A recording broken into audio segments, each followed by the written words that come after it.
Hi, this is Kemi Omalolulunloya, the great journalist of Nigeria. It's Wednesday, the 28th of August, 2019, and this Kemi Talks is about Kemi Talks education. Yesterday, I was at the U.S. Embassy for the screening of a movie, a historical movie about women's right to vote in America in the 1900s to 1917s. The story of how two women fought for that legislation to be passed in Congress.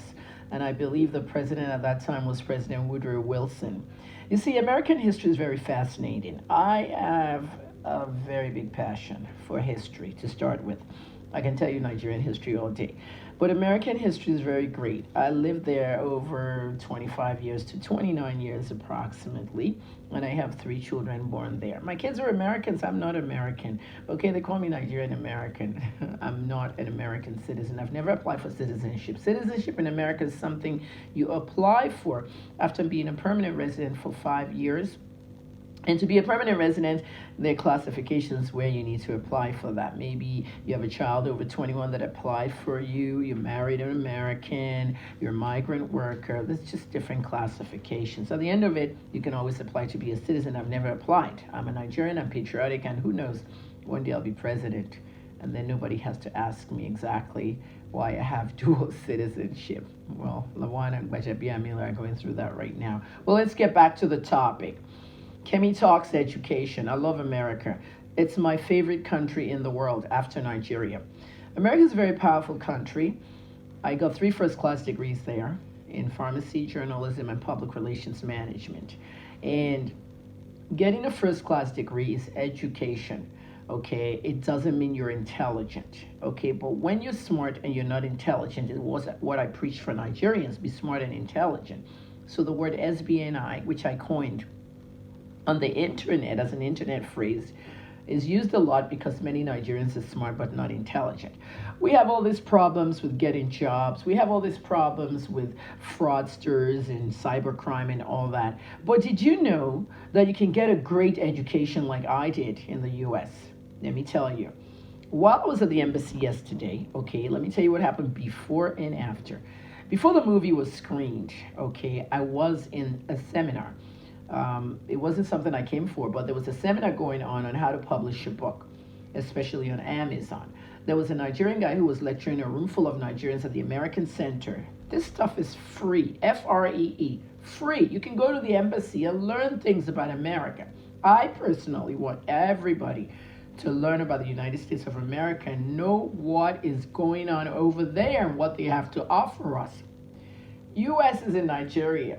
The diplomatic mission wants to help Nigerians do things that would be very good for their well-being and all that. How do you go to school in America? You think it's just easy and you just go present one letter that some school has accepted you in the visa section? No, it's not that easy. Let me tell you something. A lot of fraudsters are going in there with acceptance letters from schools that don't exist, or even letters other people got and they never photoshopped it with their names and everything. All these things are verified. Do things the right way. Don't enter everything with fraud. So, going back to my topic of education in the USA, when I was in England and I wanted to go to America, I went to the library to find out about US schools. And you have databases in the library that you can see the schools, what they teach you, what you want to learn, and how to get into that school, and if possible, how to get a scholarship that'll pay for that education. They have it right there in the embassy.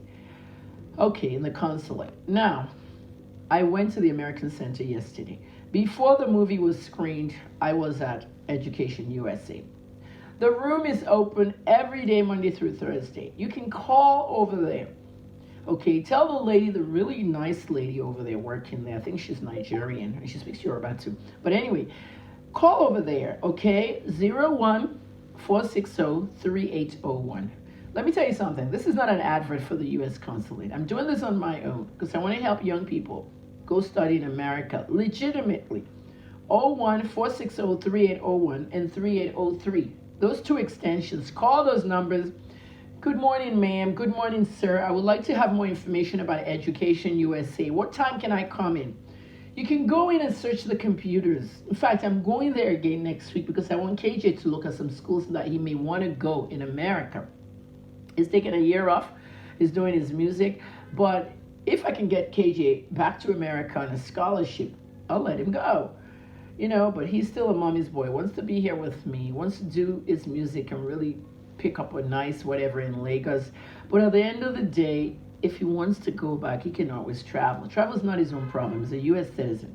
So when you call those numbers, okay, or you email Lagos Education USA, one word, Lagos Education USA at state.gov. Okay, the State Department has all these sections. Okay, that's the email for Lagos Education USA, at state.gov, the Lagos office, where that lady is. It could be a guy there, but just be polite, call over there and tell them what you need. The website is www.educationusa.state.gov, okay? educationusa.state.gov. They did not have this when I went to America in 81. They did not have this. This is the United States Department of State Network. And I want you guys to get familiar with this. When you go to Education USA's office at the consulate, it's in the American Center, the first part of the embassy. Just go out there, take your government-issued ID, a government-issued ID, your passport, your driver's license, or your PVC, anything that has your photo and is government-issued. Everybody has a government-issued ID in this country, and they don't even know it. Your PVC, your voting card is your government-issued ID. You can use it for any kind of ID anywhere. Take it.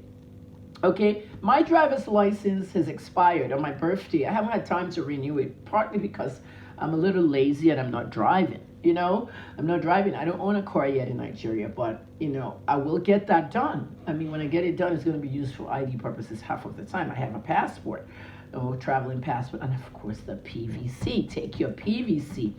Okay, make her day. Whether you're going with your mom or your dad or yourself, just make out a day. See, the biggest thing about this thing is that Victoria Island. If you live in Victoria Island, you're lucky. You can go there every day, okay? But if you come from the mainland or any other area, save your money for the Uber or the public transport you're going to take. Get to Walter Carrington Crescent. Walk down to the end. You'll see the American Embassy on your left. Big white building. Ask the security guards in blue or the mobile officers there and say, please, I'm here to come to the American Center. I want to explore Education USA. They'll ask you for your ID. Show them your PVC. Once you show them your ID, they'll tell you to go inside. The ladies inside in security will check your phones. You can't take your phones inside. No photo taking or anything. You leave your phones. Take a pencil, paper, or a pen and paper. Okay, they'll check all those things. You go through security and you're in the building. When you get up there, greet people. Good morning, sir. Good morning, ma'am. I'm here for education. They'll direct you to the place. And then you sit on the computer. You can look at all the colleges, different universities in America. And you can see all of them. Yesterday when I was leaving and I stopped by, I saw one young man, very good. NECO, WAEC scores everything, just like my son did. NECO, WAEC, everything.